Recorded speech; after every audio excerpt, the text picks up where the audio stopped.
Assalamu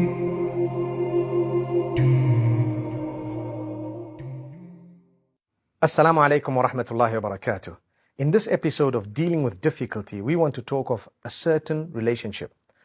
Dealing with difficult parents. Oh, that's a tough one. The reason is, this is the month of Ramadan. You and I know we would love to see a beautiful family unit. But some parents, unfortunately, are too hard, difficult, unreasonable. Sometimes they don't want their children to practice what is pleasing to Allah. I've come across people telling me, I'd like to wear the hijab, my mother is an obstacle. I want to pray, my father doesn't want it. Sometimes a person wants to marry and the parents have no reason to say no. If they have a solid reason, I would support the parents. But if they don't have a reason at all and you're making it difficult for your children to get married, we've got a difficulty. How do we deal with these people? Firstly, if you're a parent listening to me, did you hear what we just said? You need to make life beautiful for your children. The world we're living in right now is such that sin has become easy to commit. And to do the right thing, it's people like you making it difficult for your children and for others. Is it? I hope not. Because this is a message to the parents. Firstly, if you're a parent, people are complaining to say my parents are so difficult and whatever. We will talk about the other relation, dealing with difficult children. We're going to talk about that inshallah in these episodes. But today's episode is connected to dealing with difficult parents. Some parents swear and scream and shout and become vulgar. They fight amongst themselves in the presence of their own children. Please do not do that. You are not only throwing dust at the blessing of Allah of these children, but you are actually doing yourself a disservice by disobeying Allah. Honor the fact that you have children by living in a respectable way. Watch your tongue as a parent. You are not allowed to swear. Some mothers keep on using a disclaimer to continue sinning and to continue abusing their own children. What is the disclaimer? They keep on saying, well, heaven lies under my feet. Heaven lies under my feet. You look at those feet, dirty, cracked feet that require pedicure. Astaghfirullah. Astaghfirullah. What I mean is, sometimes these feet that they're talking about themselves have issues. It doesn't mean, Allah says it clearly, and I know some people have raised this with me in the past to say, how could you say this about mothers? No. Mothers have the highest status without a doubt, only if they are obedient to Allah. That's what it is. Only if they are telling you to do what is within what Allah wants. The minute they're doing something displeasing to Allah, trust me, they're no longer on that exact level. No. Otherwise, every mother will say, I'm in paradise anyway. What's the point? Let me do what I want. If that's the attitude, wallahi, that's not right. So all of those who were telling me in a past video that, you know what, how could you say this about mothers? I'm repeating the same thing again to say it's correct. You can't just think I'm a mother so I can do as I want to you. You're just a part of you're like a slave. No, it's a responsibility. It's a duty. You're a mother. You owe Allah uprightness first to begin with.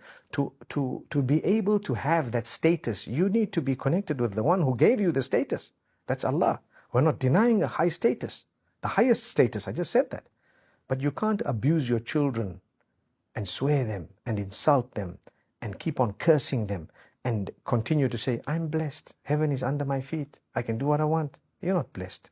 You're swearing. You need to worry about your own paradise to begin with. So that's a statement. We need to really think about it. But sometimes the children happen to be a little bit unreasonable. Like I said, we're going to deal with that in another episode. The fathers, sometimes you're never there. Sometimes mothers are never there. And then we want to introduce ourselves in the lives of our children and start dictating the pace when we never existed in their lives for so many years. When you participate in your child's life from day one in a positive way, and one of the biggest ways of participating is the spouse you have who is a co-parent of those children we're talking about. If you respect that person, be patient with them a little bit. Try and honor them. Try and uplift them. Make them feel like they are the mother or the father of these children. Wallahi, it's one of the biggest favors you can do for those children. Many children who come from broken homes, they struggle later on in life.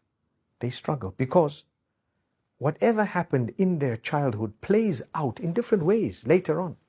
When they saw you fighting and not fulfilling their rights, not spending time with them, not talking to them, not engaging in a beautiful way, you were very impatient, then it affects them. You were never there.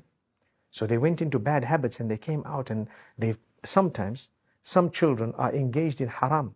They want to make it halal, they come to you, but you yourself are engaged in haram, so you don't see the importance of making something halal, so you just tell them, no, it's okay, you know, we won't talk about it now. I know a case of someone who wanted to marry at the age of 21.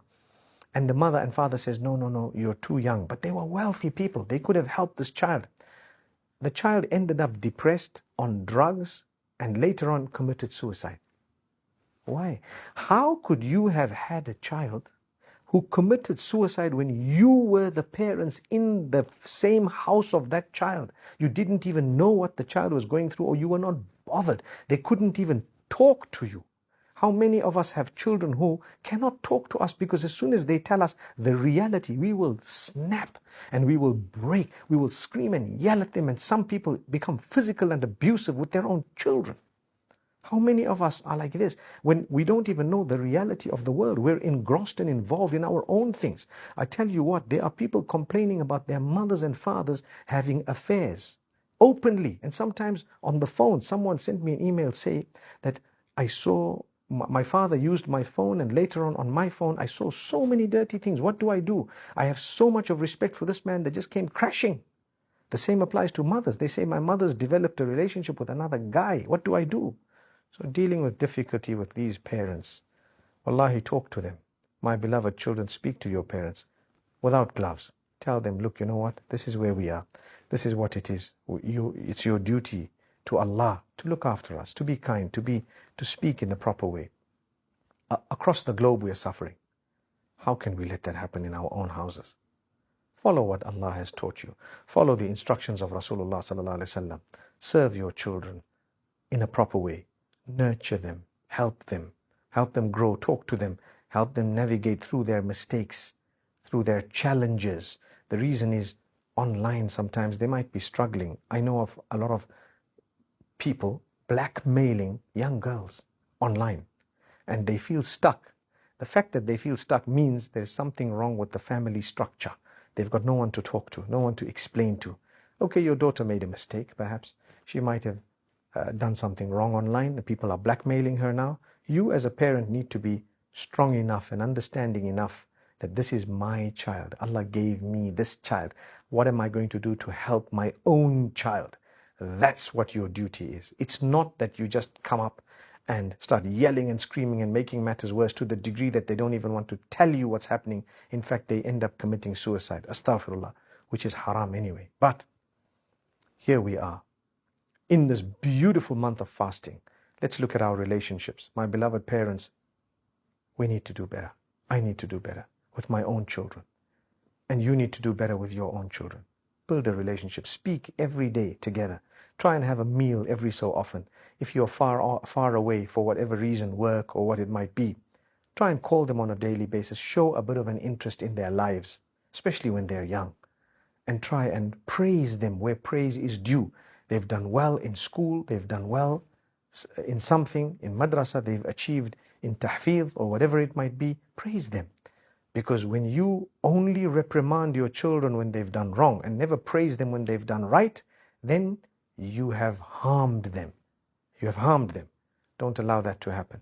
Make sure that there is holistic growth. We praise them when good comes in their direction or when they've done good, and we will admonish them within limits in a respectful, proper way where they've done something wrong, and we will guide them.